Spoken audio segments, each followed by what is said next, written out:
David Ballantyne, Guerilla TV with the BBC. Can I just ask why the BBC have not picked up on the Muslim child rape gangs and the petition that's up for the Muslim child rape gangs down south and the involvement of Gordon Brown? Are they just covering it up? I don't think so. So, as you can see, the BBC covering up the Muslim child rape gangs while we've got this in the pipeline. Got all the people here. But quite interesting that they one rule for one for another.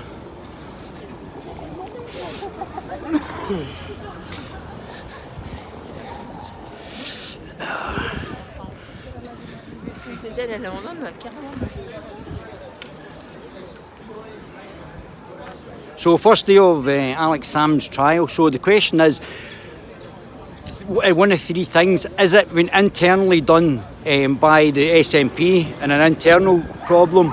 Has it been done by and externally by maybe the unionist type party, or has there been actually some sort of problem with the problem that has actually happened?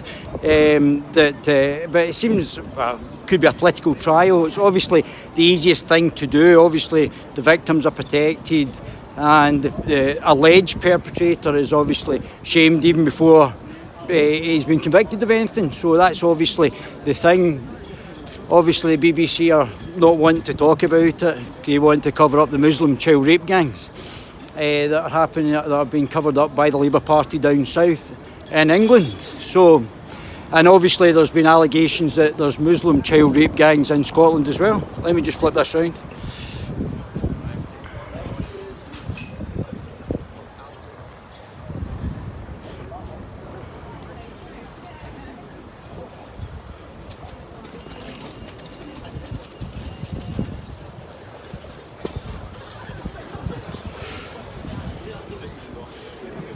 So this is the High Court in Edinburgh.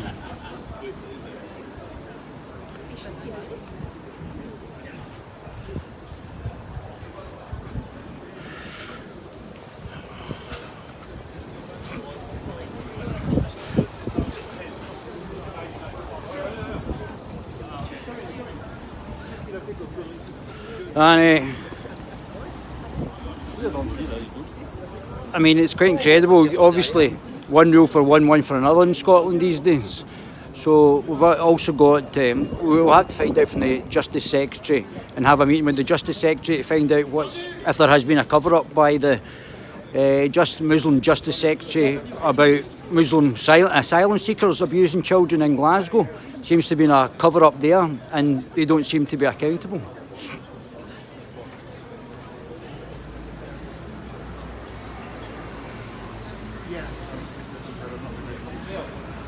Not sure what we're getting here.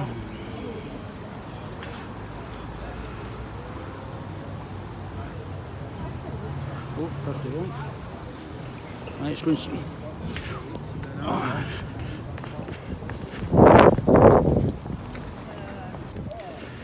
Kirsty, David Ballantyne from the Guerilla TV channel. We're just curious. I'm working just now. We're just curious to know why there's been a sort of cover-up from the Justice Minister about the Muslim rape gangs that maybe have been happening. Why the BBC covering it up? And I understand, so am I, but why is the BBC covering these sort of things up? I had no idea that they were, and I don't think they are, whatever it is. I have no idea what you're talking That's about. fine, so you'll be quite happy if I come on the BBC and have a chat news night then? Is it only certain people who are allowed on depending on their political views? Excuse me, please. So,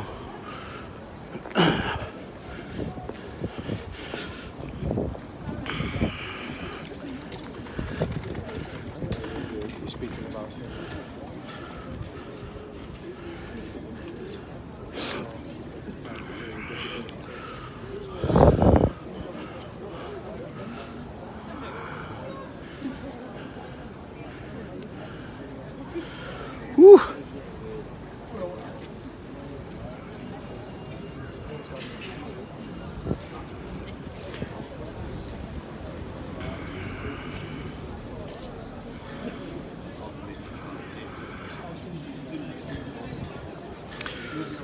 So, and the fact that they always try and make up stuff or angle it, even when you're just asking questions. I mean, that's me just asking questions. You would think that they would respond to somebody. If one of these journalists came up and asked me a question, I would certainly respond to it, unless they were making it up.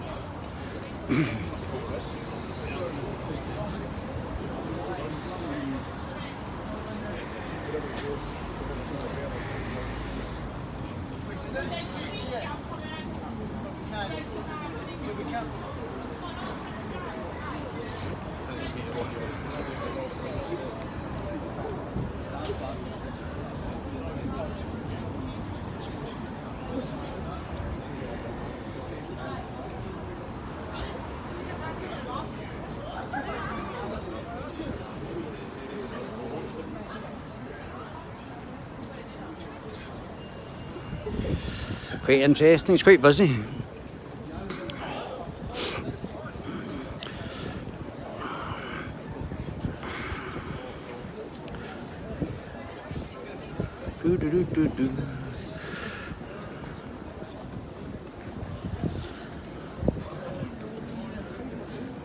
So we've got a system that we believe in equality, except the victim is protected and the alleged perpetrator is not protected. Yet we've had a cover-up by the Labour Party of the alleged Muslim child rape gangs for years, and the political establishment have actually covered that up.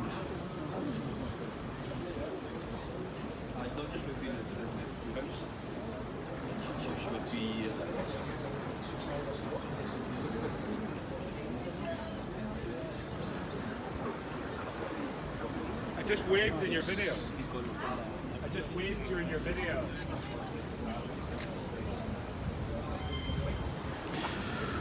So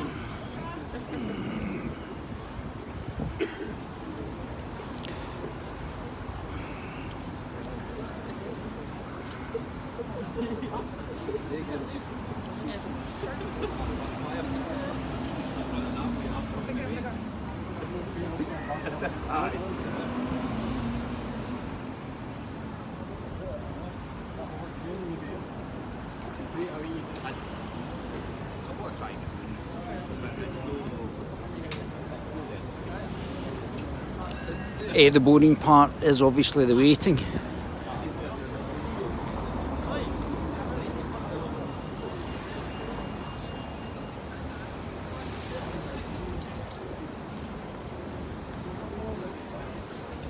I don't know what the situation for accessing and actually listening to what's actually happening in the proceedings. I don't know if there's a viewing gallery internally.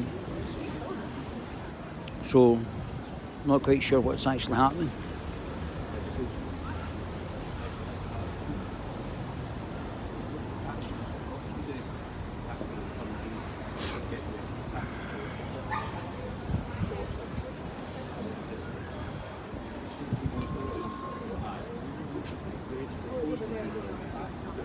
But I mean, this is the trial of the century. I think we might see Mr. Yusuf on trial for potentially covering up asylum seeker, Muslim asylum seeker abusing children in Glasgow, and the fact that police officers, from the words in the Express in April 2015, that police officers are not even turning up to child abuse proceedings. And that must be coming down from the government, which would be the SNP. So the SNP are covering up certain child abuse scandals and obviously allowing other child abuse or abuse scandals to actually rise. So it depends whether or not this has been an SNP-led internal problem with Alex Salmond. Well, Alex Salmond is much better than Nicola Sturgeon as a First Minister. But whether or not it's internal or external, this could be pressure put on externally by another political opponent. Don't forget that sex cases are the easiest ones to actually implement and actually bring, because you only need one person's word against another. And they haven't brought in polygraph tests, so we don't know. There's no proof of whether somebody's lying, and then there's also no requirement for, if that person has lied, for them to actually go on trial for lying. Lying should be a judicial or a legal point where you actually go to jail for lying about these sort of cases if they have done that. So that's why polygraph tests would be a good implementation. They're not foolproof, but they're certainly a good tool in these sort of cases where it's one word against another. They have been shown to work up to an extent. Certainly better than my word against yours.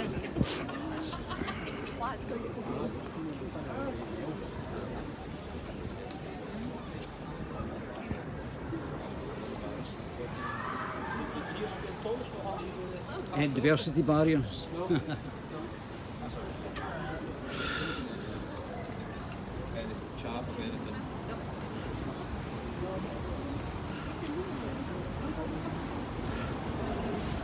So this is the first day of the Alex Salmond trial. 10 accusers, 14 counts of various things, including harassment. Although just talking to somebody these days is seen as harassment. Even if somebody harasses you and they get a claim in first, like what happened to me at Strathclyde Uni, then they get the sympathy points depending on what gender they are as well. So it's there's no equality in these laws just now, and there has to be changes to make this sort of system a lot fairer and less gender and more gender neutral.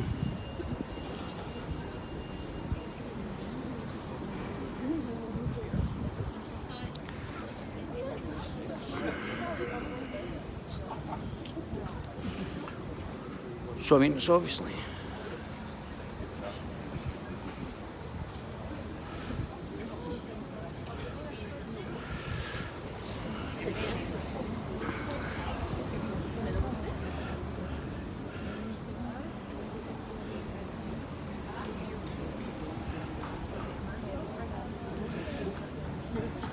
but it's the easiest thing. I mean, anybody could. The difficulty is, if I said that, say, for instance, Nicola Sturgeon had sexually harassed me, the police wouldn't even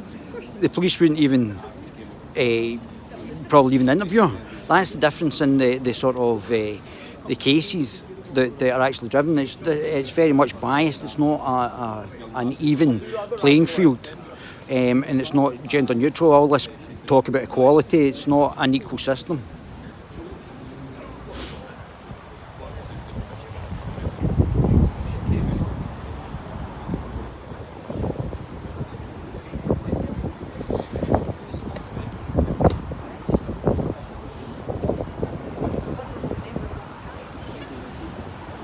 So, very interesting with Kirsty Wark. It's all very well the BBC slandering me on national television without a right of response, but we don't like it when it's the shoes on the other foot. We're paying for their mortgage.